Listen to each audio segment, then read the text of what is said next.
to take any action, such action will be taken unimpeded and unhindered by anyone. And in the like manner, if there will be need to communicate to the public,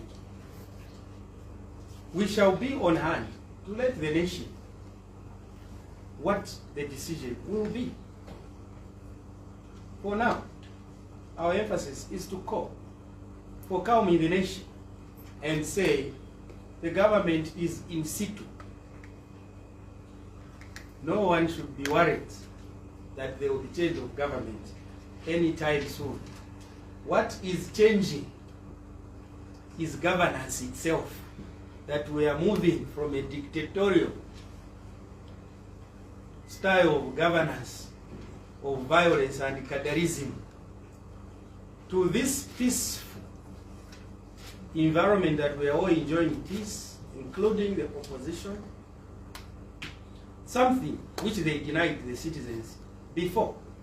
And unfortunately, on this particular score, what had become normal, an abnormality to violate rights of citizens, because it had taken preeminence for a long time, now that the normal things are being done, respect for rule of law and respect for people's enjoyment of their freedoms, some people are seeing this to be abnormal.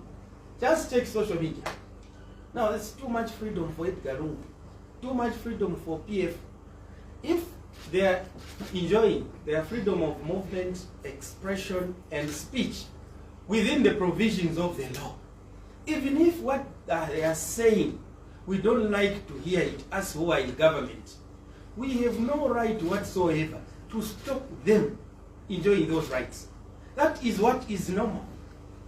Unfortunately, under this previous administration, it was considered normal for cadres of a ruling party, including police, to disrupt enjoyment of human rights by citizens, particularly political figureheads. That was abnormal, and all we are doing now is to bring the country back to normalcy. It's unfortunate that that freedom is to an extent being abused by some of the colleagues in the opposition, including former President Edgar Lungu. Very unfortunate.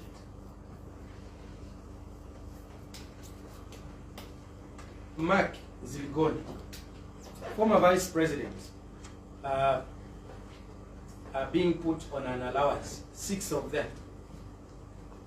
and not 2, as insinuated by some quarters of the opposition and my friend Anthony.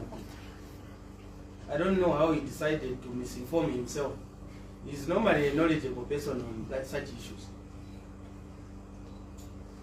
I want to indicate that we have noted the statement that was done by Citizens First leader, Mr. Harry Kalaba, wherein he has acknowledged and appreciated as a good move by President Hakainde Hichilema and his administration and cabinet to have put the former Vice President on an allowance for them to use as the same for subsistence purposes, and that they are presidential advisors and presidential envoys. He, however, added that this matter needs to be legislated by an act of parliament. We welcome such kind of advice. As a matter of fact, the cabinet and or government has already been looking at this particular matter going forward.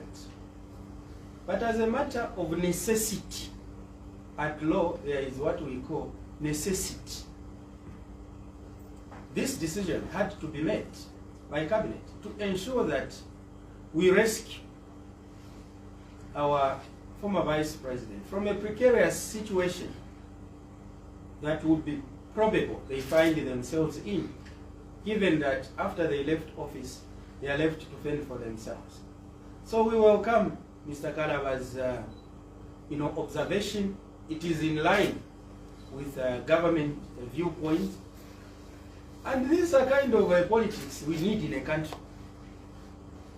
That when government does something you deem right, you acknowledge that this is right. And if you think there's something additional that needs to be done, you ventilate the same for the government's attention. Not every day, as a leader, you are calling yourself a snake. I'm violent, I'm sly, all sorts of negativity. We think that that kind of behavior, lacks the modicum of decency to the office of former president. And Mr. Lungu presently is robbing the citizens of this country an opportunity to have a living former president